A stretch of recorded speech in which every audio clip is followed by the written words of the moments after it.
Hai, salut fraților, numele meu este Ionuț și astăzi vreau să fac, fraților, un episod cu bicicleta, pentru că am făcut-o și eu.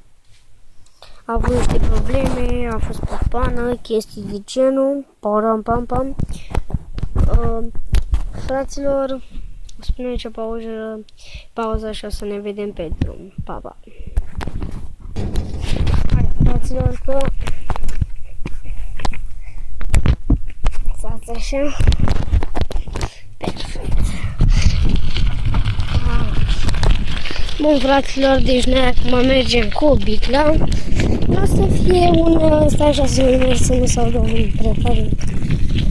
Nu o să merg prea mult sau foarte departe, pentru că nu am baterie foarte multă.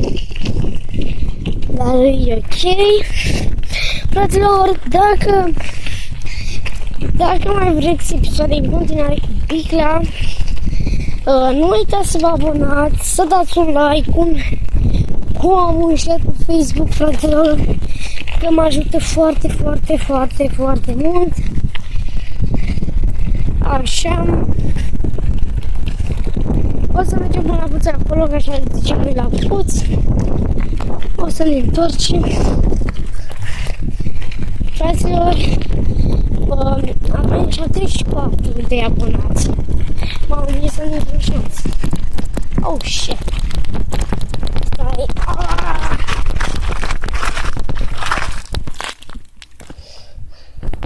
Așa țin cu mâna asta. Fraților, după cum am spus și acum 2 minute,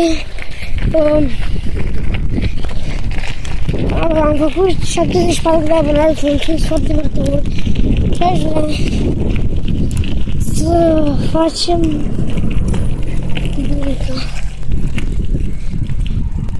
și aș vrea să facem 80 de abonați.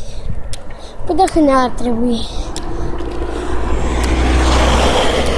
Nu ne-ar trebui foarte mult, fraților, dar dacă sunteți activ pe canalul meu sau dacă tu ești nou pe canalul meu, te-aș ruga să apeși butonul de like și de subscribe, pentru că fac o treabă foarte bună. Ok. Deci pe acolo am făcut videoul, fraților. Pe acolo am făcut. Pam. Nu știu dacă ți-a văzut. Ați văzut. Noi acum ne întoarcem. Am mai anunțat nici nu-i pauză. Așa.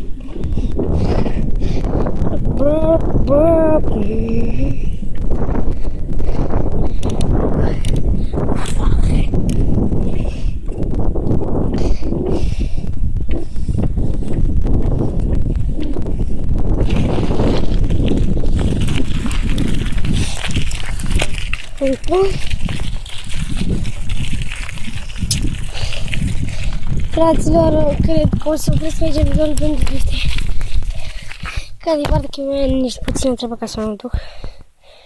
Și îmi că mi s-a terminat memoria și nu vreau să fac 2 videouri. Așa.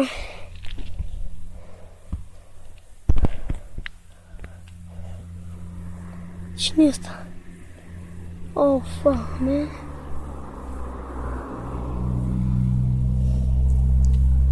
Oh, fuck, ok. Fraților, cam atât a fost cu episodul de astăzi. Nu uitați să vă abonați, să dați like.